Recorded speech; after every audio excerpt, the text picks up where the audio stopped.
In a match situation where anyone could tag in any other competitor, you know that order is just an idea. Considering what awaits these combatants at next Sunday's Elimination Chamber pay-per-view, with the tag team titles on the line in an unsafe environment, with 2 miles of chain and 10 tons of steel designed to punish the human body. And as someone who saw the very first Elimination Chamber match on pay-per-view in 2002, it is, as Eric Bischoff stated that night, designed to punish. Lucha Dragons get the win after an amazing match. While King Barrett's character is about as likeable as wisdom tooth surgery, and I would know, I cannot deny that the man has power and talent. He knows how to keep Ziggler down, but that said, Ziggler does not have the word quit in his vocab. Another amazing display from the show-off, doing as he does best. Shows off and wins via pin. And then gets the congratulatory clap from Lana. Ziggler, you lucky SOB. I have something to say. Paige is back on SmackDown addressing the Divas division, that she's back, fully ready to compete, and has a few things to get off her chest.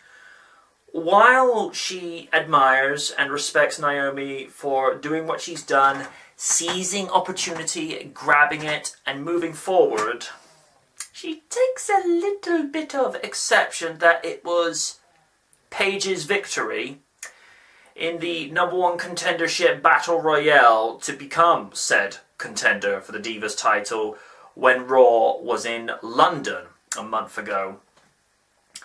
And Naomi comes out and basically says that Paige has had things handed to her while she's had to scrape and claw, which there is a lot of truth in what Naomi has said, because she has been overlooked for far too long. The girl is naturally gifted, has a lot of charisma, and Jey Uso, may I just say you are one of the luckiest men on the face of this earth, and you can quote me on that.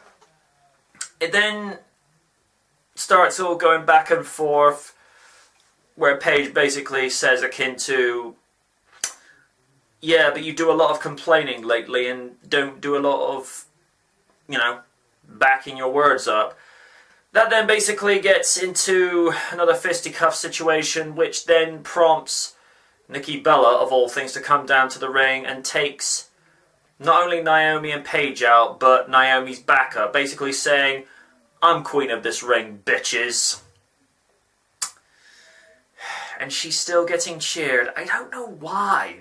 Unless, of course, they're piping in canned cheers again, which at this point doesn't surprise me, considering this is the same company that likes to edit the crowd whenever they chant CM Punk. Yeah. Jobbing time. In 1 week, these two superstars will join 4 other combatants in the Elimination Chamber to win the vacant Intercontinental Championship. A championship that R-Truth has yet to win. Truth has experience on his side in the Elimination Chamber and will probably fare better at surviving, but time will tell. A good tune-up match with Stardust losing his composure due to Truth's resilience. R-Truth wins via pin. Not sure if Randy Savage would have been comfortable with a man impersonating him with a Hulk Hogan impersonator teaming up together. You know why. I'll give credit where credit is due. This was actually entertaining, and it's actually pleasing to see Axel in a gimmick that is actually making him look good, brother. The Mega Powers pick up the win via leg drop on Heath Slater from Axelmania. That is going to take some getting used to.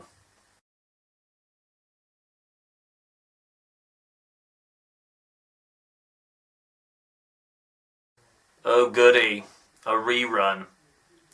Kane made this match as a means of punishing the lunatic fringe for speaking his mind earlier in the night.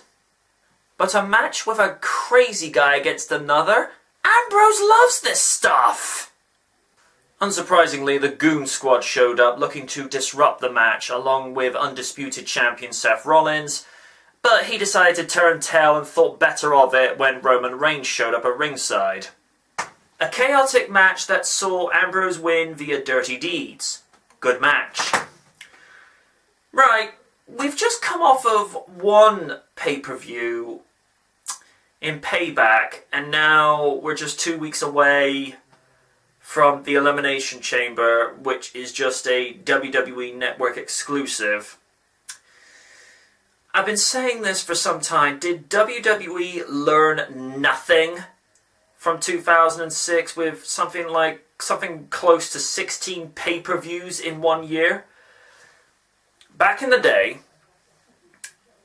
before Bischoff, with the way he was running WCW, there was only something like maybe 7 to 9 pay-per-views a year. And when you think about it, that's actually better to actually build the match stories, build the tension, build the animosity between rivaling and enemy superstars.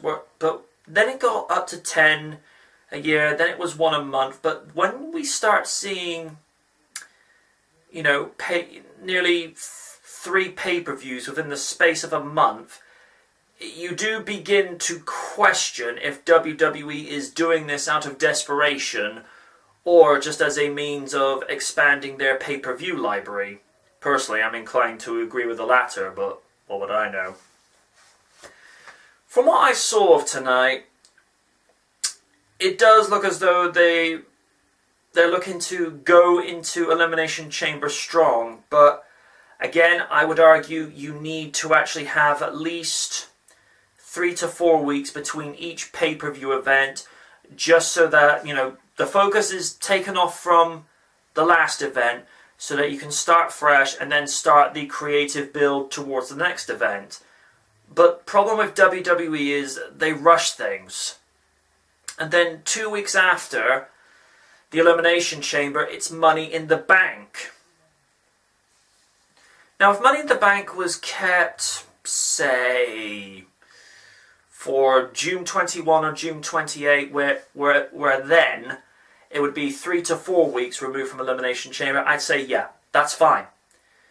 Because, again, 2 weeks after a pay-per-view, we go to another one. I mean, if you look at what happened in the fall of 2011, 2 weeks after Night of Champions, it went into Hell in a Cell, and then some 2 to 3 weeks later, it was the first appearance of Vengeance in 4 years. I don't know what to make of it, folks. I feel like they're trying to burn the candle at both ends, and it's just not working. If I had to grade SmackDown tonight, I'll give it a C-. It's a step up from last week, but I didn't really feel as though... I mean, don't get me wrong, there was a lot of good stuff that went on, and I totally agree with one side of the comments that Paige was making, but I'm sticking up for Naomi because she has been unfairly held back throughout all these years. But other than that, I didn't really feel any... It was only the matches that spoke for themselves, but at the same time, that is what the product should be doing. Let the matches tell the stories. Let the matches show the people who and what the superstars are. Don't let the segments do that. I mean, why do you think myself, Random DC, and Oni Rakaku don't watch Monday Night Raw on a regular basis? Random has not watched Raw in at least... not since that 3-week special he did during the Halloween period of 2013. He's been off of Raw for nearly 2 years. I washed my hands of Raw 2 years ago because it's just terrible now. And he only just tunes into segments here and there, which I don't blame him for. But yeah, SmackDown gets a C- this week. We're a week away from the Elimination Chamber. And I just hope they go into it strong, like they did with Payback. Until then, folks, good night from the night and enjoy your weekend.